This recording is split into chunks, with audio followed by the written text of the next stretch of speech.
High everyone, this is Abul and you watching Abul Aviary YouTube channel. তো আজকের একটা খুব গুরুত্বপূর্ণ বিষয় নিয়ে আপনাদের সঙ্গে আলোচনা করতে চলে এলাম। বিষয়টা হচ্ছে যে আমাদের সামনেই আসছে, দেখুন অলরেডি এটা আগস্ট মাস চলছে, অনেকে আছে সেপ্টেম্বর বা অক্টোবরে কিন্তু বক্স লাগিয়ে দেবে পাখির জন্য। এতদিন ধরে প্রত্যেকটাই ব্রিডার ওয়েট করে থাকে যে আমাদের এই আগস্ট সেপ্টেম্বর অক্টোবর এই মাসের মধ্যে আমরা পাখিকে পুরোপুরি একদম রেডি করে নিয়ে আমরা কিন্তু ব্রিডিং এ বসিয়ে দেবো। তারপরে গিয়েও কিন্তু অনেক ব্রিডারের বাড়িতে আলটিমেট রেজাল্ট হয় না, বাচ্চা 2-3 দিন হয় মারা যায়, অনেক ক্ষেত্রে বাচ্চা বড়ও হয়ে গেছে সেক্ষেত্রেও মারা যাচ্ছে, এবং পাখি ব্রিডিং মুডেও আসতে যাচ্ছে না। এরকম কিন্তু অনেকগুলো সমস্যার সম্মুখীন হতে হয়।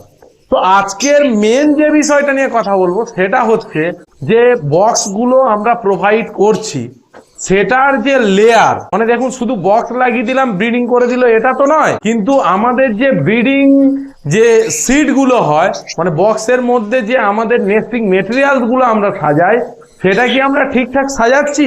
তার থেকে বাচ্চাগুলো মরছে না তো?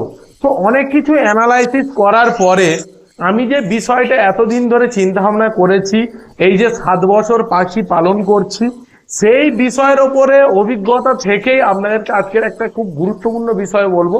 পুরো বিষয়টাকে মন দিয়ে শুনবেন, এবং এইভাবে যেভাবে বলছি এইভাবে যদি আপনারা বক্সের নেস্টিং মেটেরিয়াল সাজান বা এই মেটেরিয়ালস গুলো যদি ইউজ করেন, তাহলে পাখি কিন্তু ব্রিডিং মুডেও আসবে এবং তারা কিন্তু বাচ্চাগুলোকেও ঠিকঠাক ভাবে সার্ভাইভ করে তারা বড়ও করতে সক্ষম হবে।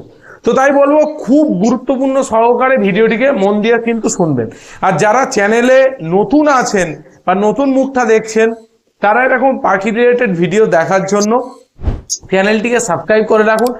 পরবর্তীকালে হয়তো এই ভিডিওটা নাও আসতে পারে। যদি আপনি ফেসবুক থেকে দেখে থাকেন এই ভিডিওটা, তাহলে অবশ্যই কিন্তু আমাদেরকে ফলো করে রাখবেন, কারণ ধীরে ধীরে আমরা আপনাদেরকে পাখি পালন যে পদ্ধতি সেটার দিক থেকে আস্তে আস্তে কিন্তু আপডেট দিতে থাকবো। তো চলুন বেশি দেরি করবো না, ভিডিও প্রথমে বলবো বন্ধুরা যে আমরা যে বক্সটাকে আমরা ইউজ করি বিভিন্ন মানে ব্রিডিং পাখির জন্য, বিভিন্ন কিন্তু কেস সাইজ বা বিভিন্ন হচ্ছে বক্সের ইউজ হয়। তো আপনাদেরকে আর নতুন করে বলছি না যে এই পাখির জন্য এই বক্সের সাইজ, এই পাখির জন্য ওই বক্সের সাইজ, কারণ বক্সের সাইজের উপরেও কিন্তু ব্রিডিং নির্ভর করে। আপনি হয়তো এমন বক্সের সাইজ দিয়েছেন, আজকে সানকোনিয়রের যদি ব্রিডিং করেন, তাহলে আপনার যে বক্সের হাইট হতে হবে সেটা মিনিমাম আপনার 1.5 ফুট হতে হবে হাইট, এবং যে চওড়া এবং ভিতরের যে লেন্থটা সেটা হচ্ছে 1 ফুট হতে হবে, এবং বক্সে ওঠার জন্য যে সিঁড়ি ভিতর থেকে থাকতে হবে, হোলটা থাকতে হবে 3 ইঞ্চি মোটামুটি ডায়াগ্রামের হোল করেন, তাহলে কিন্তু সানের জন্য যথেষ্ট। তো এই বিষয়ে আমি যাচ্ছি না, এর উপরে আপনারা যথেষ্ট জানেন। তো আমি যে বিষয়টা নিয়ে কথা বলবো সেটা হচ্ছে যে বক্সের মেটেরিয়ালস আমরা সাজানোর আগে বক্সটাকে কিভাবে রেডি করব।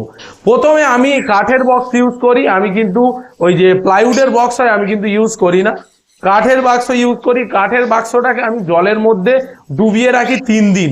3 দিন ডোবানোর পরে কি হয়, ভিতরে যে সমস্ত জার্মস বা যে কোনো ভাইরাস বলেন বা যাবতীয় যা কিছু আছে সেটা কিন্তু পুরোপুরি মারা যায়। তারপরে ওই বাক্সটাকে কিন্তু আমি পরিষ্কার করি, পরিষ্কার করে আমি কি করি, টানা রোদের মধ্যে আমি কিন্তু একদিন পুরো রোদে একদম শুকিয়ে নিই।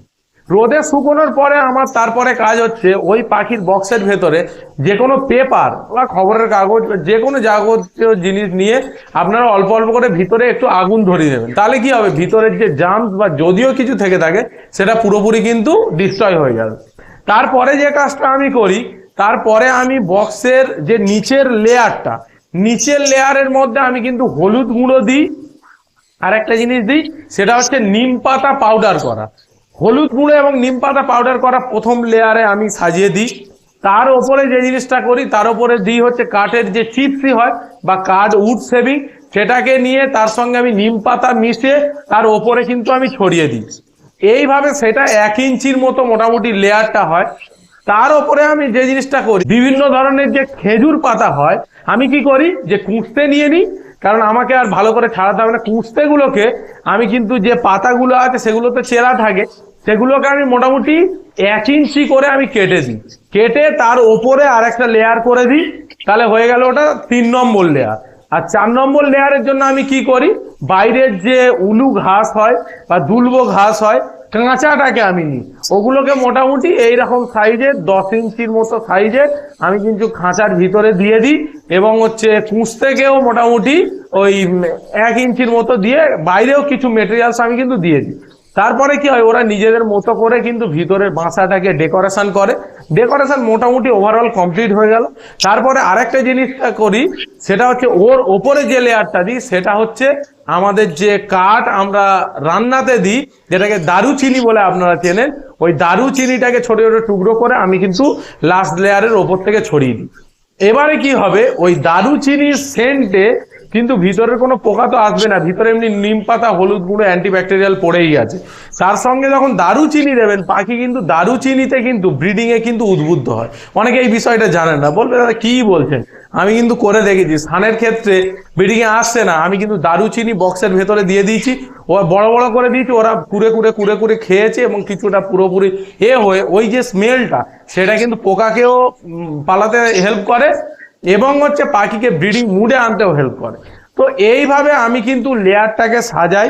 এই সাজানোর পরে পাখি খুব ভালোভাবে কিন্তু ব্রিডিং এর যে নেস্টিংটা পুরোপুরি কমপ্লিট করে ফেলে, এবং তাতে বাচ্চাও দেখেছি, পোকা যে অ্যাটাক করে বাচ্চাও জন্মায় না ঠিক একটা, এবং বাচ্চা খুব ভালোভাবে এরা খাইয়ে এরা কিন্তু বড় করতে পারে। তো এই ছোট্ট বিষয়টা আপনারা করুন, পরপর লেয়ারটা যদি করতে পারেন তাহলে 100% আমি বলতে পারি যে আপনার কিন্তু ব্রিডিং বক্সে কোনো ধরনের পোকা তেমন একটা আসবেও না, এবং হচ্ছে বাচ্চাগুলো ঠিকঠাকভাবে সার্ভাইভ করবে।